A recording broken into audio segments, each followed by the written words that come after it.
Hi, and welcome to another amazing tutorial by me, Joel Gonzalez.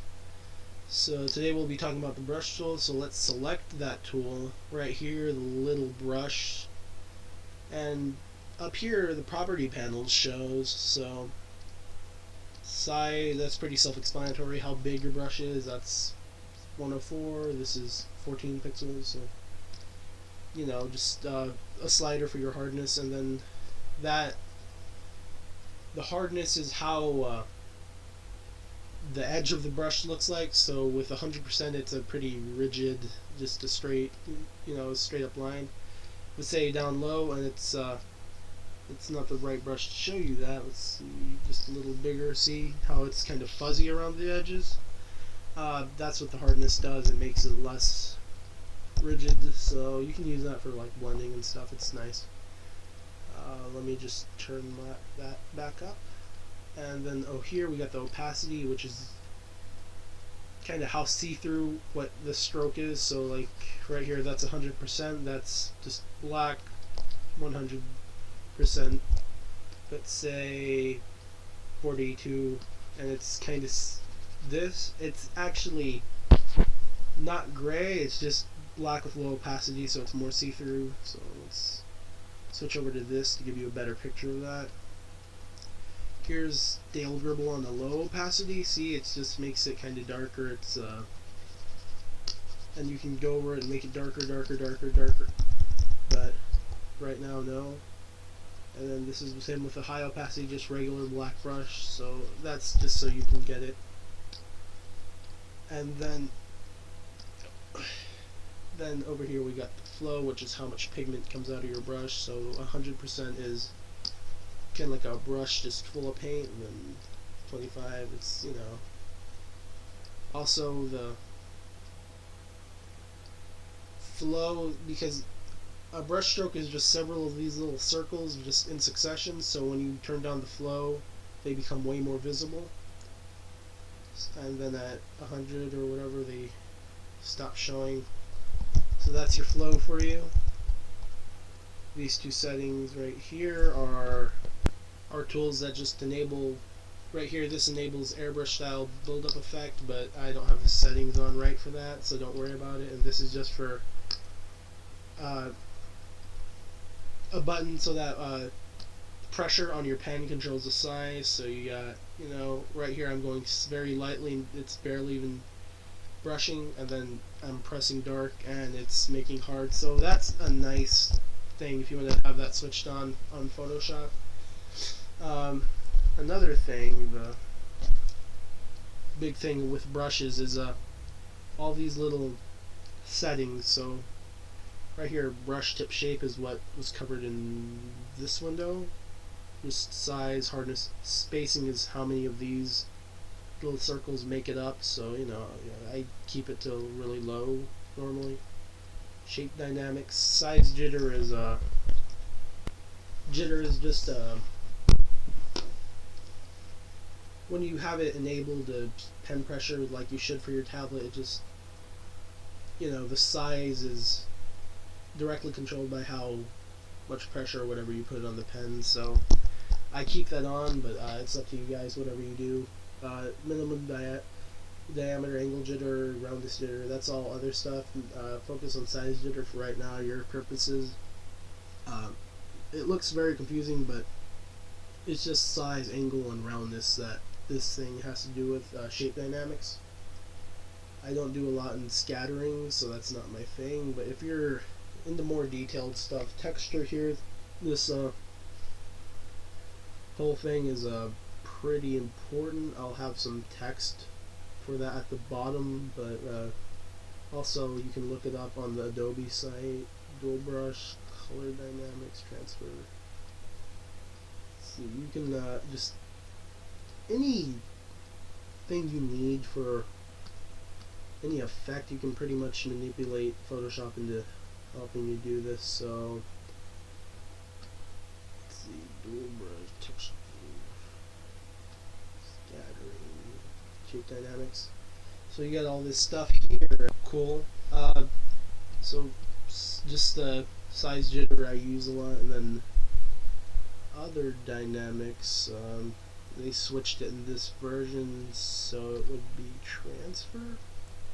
Opacity jitter is a kind of a way to control opacity in here just by using your pen. Harder you press, darker, less you press, it's pretty gray. So I mean, for sketching it's great to have that. It mimics kind of how you would do with a pencil in a way. Another cool, oh well, I'm just looking at some stuff, but let's see. Another cool thing is the eraser tool, which is essentially like the brush tool, except instead of applying pigment, it takes it away. So you have, see, hard round, and then if I take off the opacity, it erases. Nothing less, because it's not like the pen tool. It's pretty basic. I mean, it's just an eraser. Where anybody who's ever used any program ever is pretty familiar with how these things work. So just use that to refine things, work over, whatever. Let's see. So normally what brushes you should use when you're beginning is a hard round, just a hard straight brush. It's pretty basic.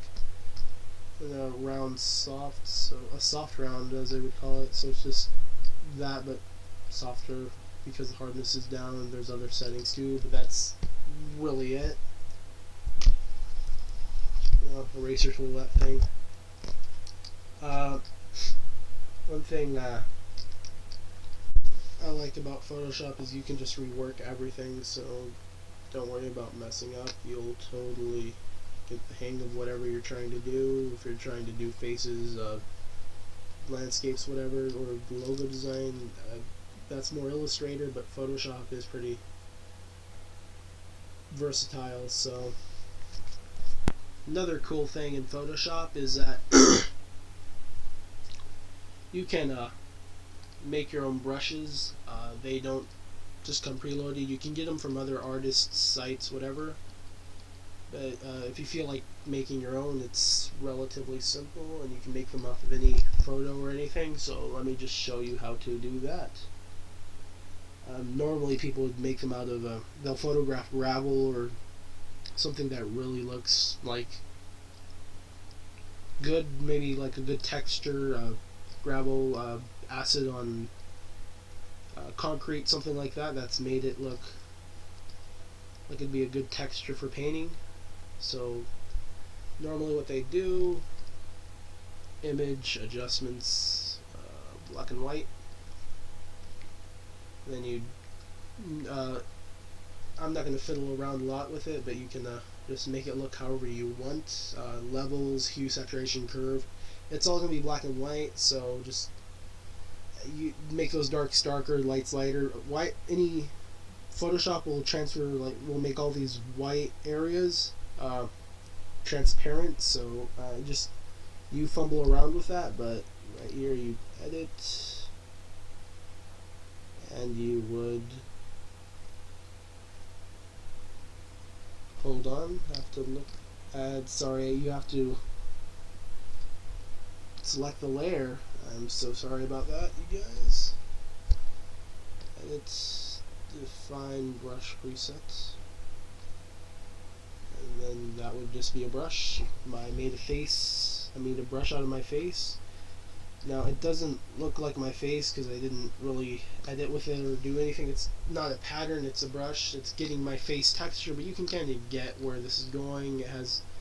It's almost just a square brush with some stuff in the middle. Notice how it gets darker in those areas that have the gunk there in the middle. So yeah. You can make a pattern, which would be what you were thinking was going to happen with this. Or just going to be my face over and over again, but for brushes, imagine how this would work with gravel. Yeah, it's the gist of it. So really, just messing around with your brushes is pretty simple.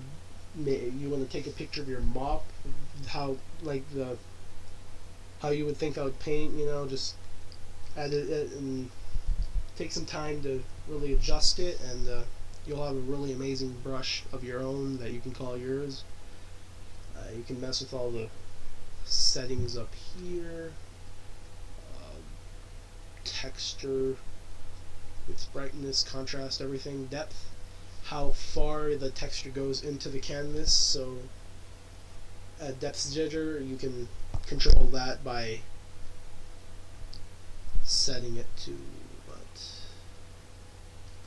You can control depth jitter whenever it's on by using your pen pressure to help with that. So it's just pretty vast what all the edits you can do with brush tool. I showed you just some very basic stuff that you should know to do the digital painting. So until later, I am your host, Joe Gonzalez, and thanks for watching. I'll have shortcuts for using your brush down at the bottom.